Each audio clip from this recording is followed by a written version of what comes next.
Assalamualaikum warahmatullahi wabarakatuh. Berjumpa kembali dengan Kang Asyik di channelnya Sahabat YouTuber Pemula. Walau bagaimanapun keadaannya, insya Allah kita asikin saja dan terus kita bersemangat bersama-sama di platform YouTube untuk mencapai sesuai dengan ekspektasi tentunya dan tujuan kita masing-masing. Akan tetapi secara keseluruhan mudah-mudahan teman-teman sehat lahir dan sehat batin, dan tetap tujuannya di platform YouTube adalah sukses. Itu yang kita harapkan tentunya, amin ya rabbal alamin. Hanya untuk berkembang di YouTube itu secara keseluruhan adalah terletak pada produksi konten video yang kita buat, teman-teman, itu sudah jelas ya. Jadi dari konten video itu maka akan menghasilkan tentunya adalah jumlah subscribe dan jam tayang untuk channel YouTube pemiliknya.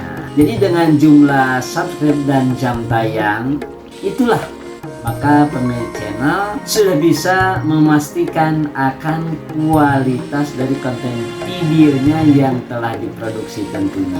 Untuk berkembang di YouTube, langkah utama yang harus diperhatikan adalah kualitas konten video seperti yang disebutkan tadi. Konten video adalah inti dari sebuah channel YouTube, karena dari sinilah penonton tentunya akan tertarik untuk menonton, kemudian menyukai dan syukur-syukur mengikuti dengan melalui subscribe channel kita. Akan tetapi ada sedikit pengalaman yang Kang Asyik rasakan adalah memang ada 4 poin saja dulu di sini. Yang pertama adalah produksi konten video yang berkualitas, kemudian menarik jumlah subscriber, kemudian yang ketiganya adalah meningkatkan jam tayang, dan jangan lupa yang keempat adalah menilai kualitas konten video kita atau evaluasi. Dan tentunya lebih baik dinilai oleh diri sendiri, merasakan akan baik atau tidaknya konten video sebelum memaksakan diri untuk menyatakan baik.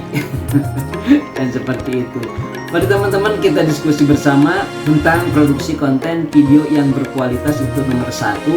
Dan ini sebetulnya bingung mengukurnya dari mana. Hanya yang jelas memang biarlah penonton yang menilai akan semua itu. Baik berbagai tema channel apapun yang kita produksi. Yang pertama ya tidak lupa teman-teman, ini adalah masalah ide dan konsep. Jadi kita harus memastikan bahwa memiliki ide yang menarik dan relevan dengan audiensi target. Nah, ini sasaran kita, penonton kita yang dituju. Jadi tentunya pilih topik yang diminati banyak orang. Jadi marketnya yang ramai tentunya. Kemudian jangan lupa harus unik ya kalau di Indonesia.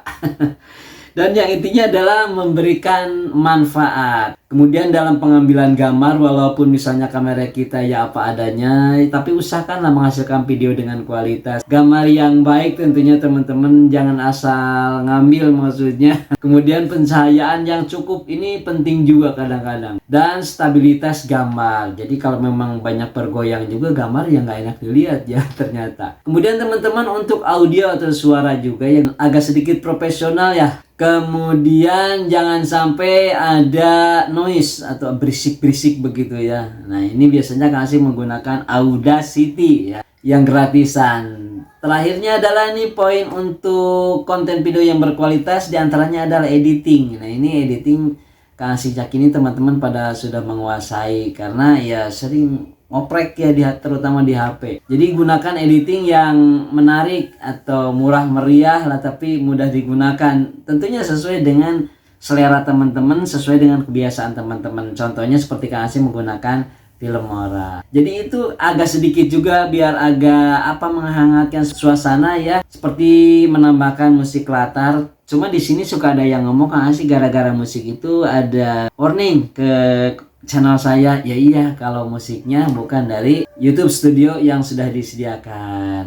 Mending itu aja, kalau mau pakai musik dijamin aman. Kang Asyik juga nggak pernah ada komplainannya dari YouTube karena musiknya dari YouTube Studio. Kemudian transisi atau pemindahan antar gambar, nah ini juga perlu agak halusan dikit, kemudian kasih teks kadang-kadang atau efek-efek visual lainnya yang sesuai tentunya, tapi jangan berlebihan. Yang kedua adalah menarik jumlah subscribe. Walaupun Kang Asyik terus terang saja tidak pernah melakukan baik di awal, di tengah ataupun di akhir untuk mengajak subscribe, tapi itu tergantung teman-teman ya. Karena untuk apa? Yaitu tadi untuk meningkatkan jumlah subscribe. Yang pertama ya sudah jelas. Jadi harus konsistensi. Yang kita bosan itu dengernya ya, mengunggah video secara terjadwal. Kang Asyik sendiri ya kadang-kadang nggak terjadwal karena ya bekerja Kadang-kadang suka terjadwal kalau memang ada waktu, sehari bisa 3 kali, kadang 2 kali, ya minimal sekali lah ya teman-teman. Atau setidaknya bagi YouTuber pemula bolehlah seminggu sekali, karena untuk mengenalkan channel kita kepada platform YouTube dulu.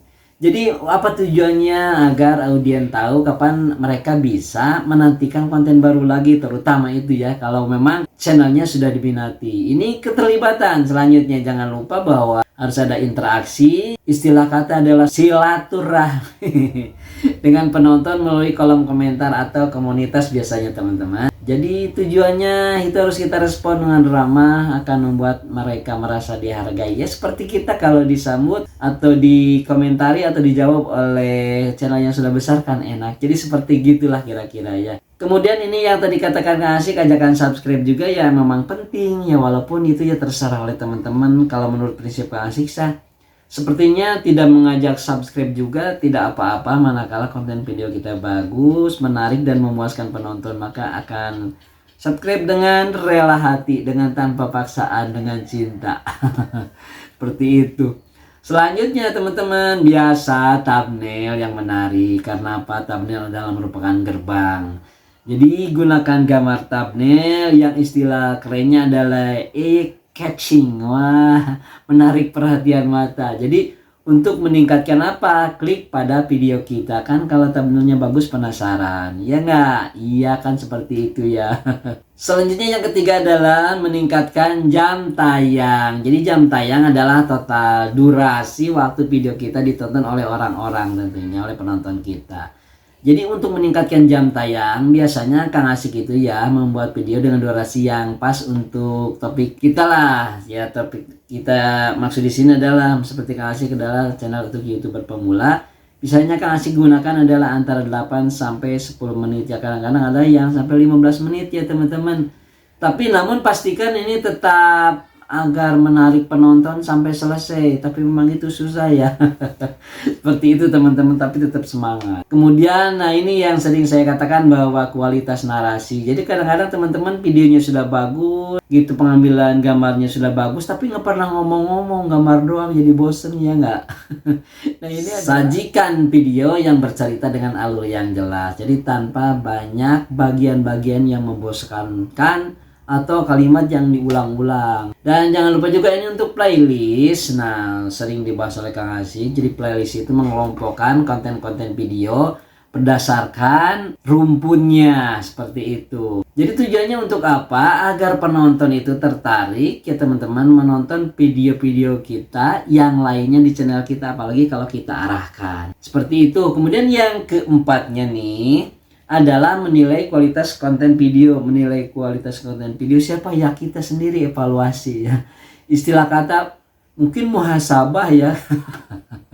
Bagus enggak sih? Jadi balik lagi pada diri kita sendiri. Jadi itu setelah memiliki jumlah subscribe dan jam tayang yang signifikan ya, paling tidak di atas 1000 untuk subscribe dan di atas 4000 untuk jam tayangnya, ya paling tidak itu adalah tiket untuk monetisasi ya paling enggak ya. Jadi untuk mengevaluasinya itu ya jangan lupa. Jadi gunakan raport YouTube kita itu, yaitu gunakan fitur analitik YouTube untuk melihat metrik seperti retensi penonton, kemudian rasio klik tayangnya, dan kemudian juga engagementnya teman. Poin selanjutnya adalah feedback penonton. Jadi perhatikan komentar dan kritik yang diberikan oleh penonton untuk meningkatkan konten kita.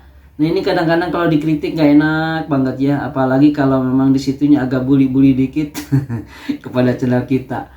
Ya tapi gimana lagi, biarlah itu adalah bumbunya, itu adalah pupuknya agar channel kita berkembang lebih pesat lagi. Walaupun gak enak ya teman-teman ya kalau dikritik, tapi kita berusaha bahwa kritik yang membangun itu akan meningkatkan dinamisasi atau perkembangan kualitas daripada channel dan konten video kita.